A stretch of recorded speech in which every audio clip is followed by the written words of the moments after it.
Some thoughts on a point in the recent Dugin Zizek rapprochement or um, exchange. Um, so it's kind of a ad hoc situation. Dugin came out with an article on. Dugin has long time maintained that Zizek,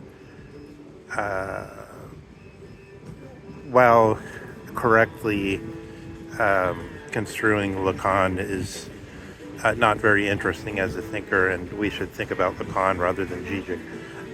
But he's come out with this analysis of the current political situation in Lacanian terms, and then Zizek came out with an answer on his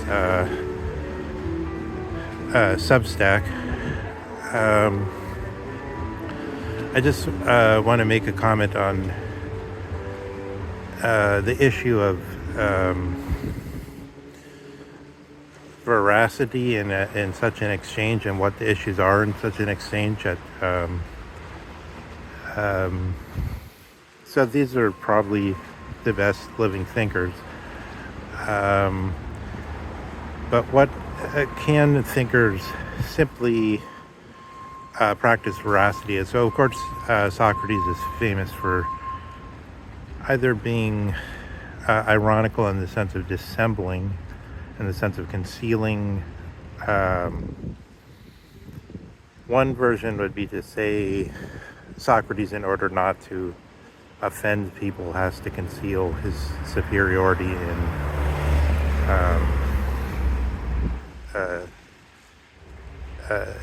intellect. So that's irony as dissembling his true character. And then the other one is pointing to the Greek comic theater, the figure of the Iron, E-I-R-O-N, who is face off against the sort of know-it-all figure.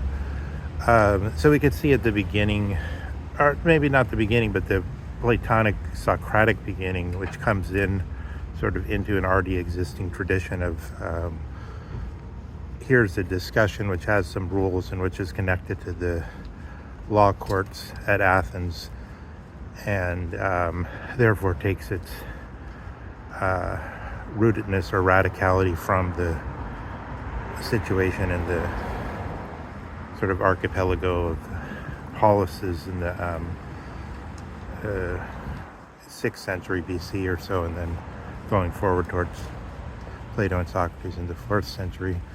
But what about today? What's the conditions for a philosophical discussion? So I think the original, what I just said, shows that there's not simple veracity. So simple veracity, I mean, people say sincerely exactly what they think in their position. Something which may, on complicated issues, may not even exist, because we're often a bit open on certain issues. And Heidegger said famously, the vagueness of everyday life is still a fact, where the word fact is only taken to mean that there's something there that we could talk about, a datum. A thing is, even if it's a thing, Heidegger wrote a long book, the Ding book, or the Thing book, explaining how in the tradition thing has been given a scientific treatment, and that it can be distinguished from the way we talk in the vernacular, where, however, the vernacular is changing from week to week in our time, and maybe from era to era in former times. Maybe it was changing rapidly in former times too. So I think one analogy on this discussion is the situation in the United States Congress, where they have rules of comity, C-O-M-I-T-Y, which are distinguished from any kind of rules of logic, and then they get all mixed up. So, like, for instance, it's often said in political exchanges and on news shows, ad hominem, meaning straightforwardly, it really means that somebody's been said something insulting. But logically, is it in that that's the way they use it. That's their usage, the comedy usage. There's other usages. There's like 4 other usages in the tradition, and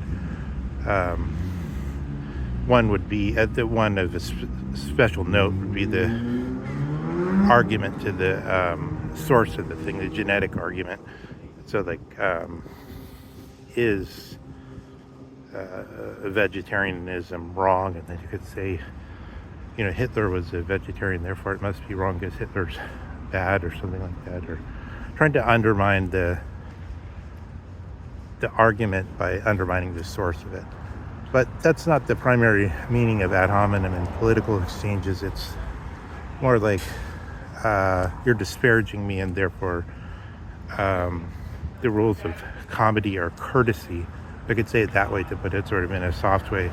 It's like the rules of courtesy have been broken. So that this rule takes on, it's not strictly about saying what is or veracity or trying to do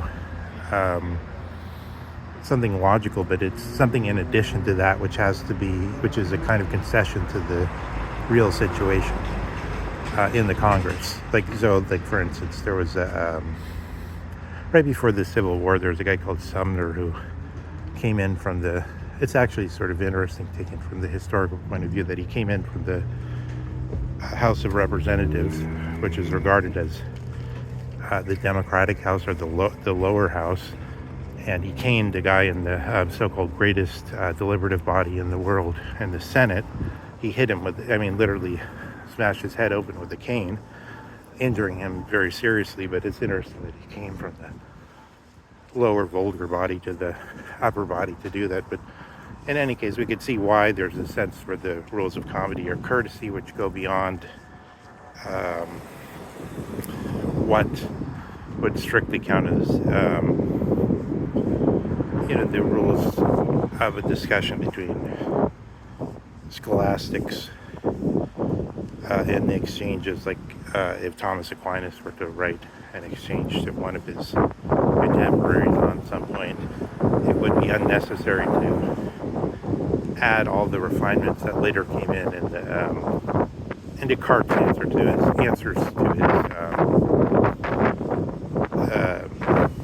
critics, or his answers to the people that first looked at the Meditations, for instance. You see all these niceties of courtesies and so on. But how does that affect the Slavoj Dugin thing? I think Zizek is going the other way, and his remarks are noticeably rude and noticeably it's as though he's saying, here I'm making this rapprochement, I'm extending a hand, but at the same time I have kind of contempt for you. So it's for instance, he seems to make a lot of unfair arguments. I'd say on one point